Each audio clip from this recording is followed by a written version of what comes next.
G D A کے آج کے اجلاس میں پیر صاحب کی صدارت میں شدید الفاظ میں کنڈیم کیا ہے نصر اللہ گڈانی شہید کے شہادت کو۔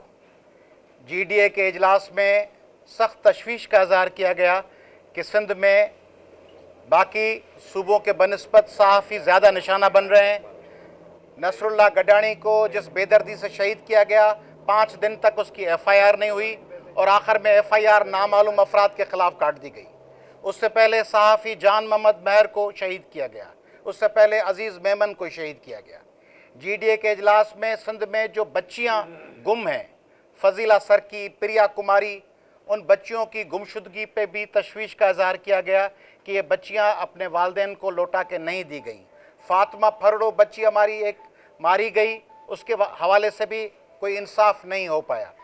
جی ڈی اے نے سخت تشویش کا اظہار کیا ہے آج کہ کندکوٹ، شکارپور، جیکب آباد، گھوٹکی، خیرپور، لاڑکانہ، کمبر شداد کوٹ، ان اضلاع میں اسکول بند ہیں کیونکہ ٹیچرز نہیں جا سکتے، بچے نہیں جا سکتے۔ جی ڈی اے کے اجلاس نے اس بات پہ بھی سخت تشویش کا اظہار کیا ہے کہ سندھ کے وسائل خصوصاً پہاڑ، منرلز، معدنیات، کارونجھر جیسے ماؤنٹین، دوسرے اضلاع میں موجود نیچرل ریسورسز، ان کو عوام کو اعتماد میں لیے بغیر ان کو لوٹا جا رہا ہے، اس کو عوام کے مفادات کے خلاف استعمال کیا جا رہا ہے۔ جی ڈی اے کے آج کے اجلاس نے کراچی میں امن و امان کی صورتحال پہ سخت تشویش کا اظہار کیا۔ کراچی میں ڈکیتیاں، کراچی میں لا اینڈ آرڈر کی سچویشن، کراچی میں قتل و غارت، سندھ کے دوسرے اضلاع میں قتل و غارت، ڈاکو راج۔ جی ڈی اے کے اجلاس نے یہ سوال پوچھا ہے آج کے اجلاس کے توسط سے کہ ڈاکوؤں کے پاس یہ ہتھیار کہاں سے آتے ہیں، کون فراہم کرتا ہے ڈاکوؤں کو، وہ بڑے ہتھیار چلانے کی ٹریننگ کون دیتا ہے، ڈاکوؤں کو نقل و حرکت کی اجازت کس نے دی ہوئی ہے، پولیس افسران کے ہوتے ہوئے ڈاکو دن دناتے پھر رہے ہیں۔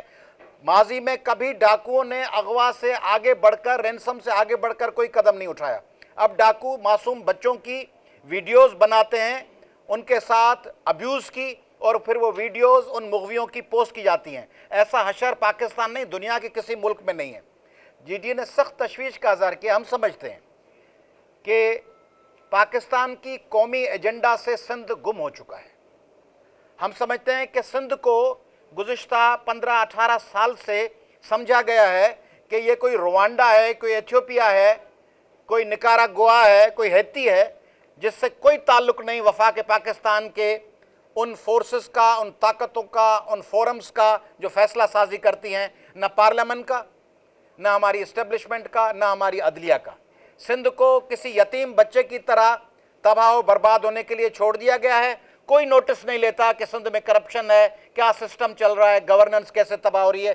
گھر ڈھائے جاتے ہیں دادو میں، نوشہروں میں، کراچی میں۔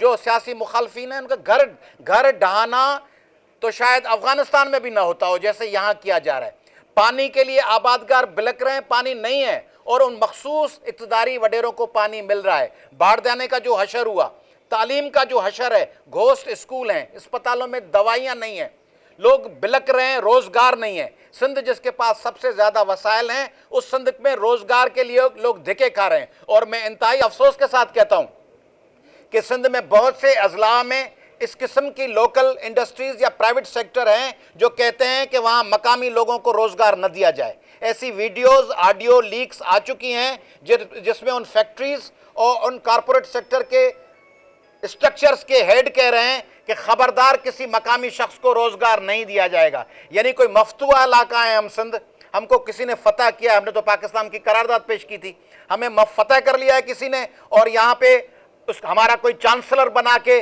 کوئی ہمارا لارڈ بنا کے بھجوا دیا ہے زرداری صاحب کو کہ وہ جیسے چاہیں چارلس نیپیر کی جگہ جس کو چاہیں نوازے، جس کو آگے لے آئیں۔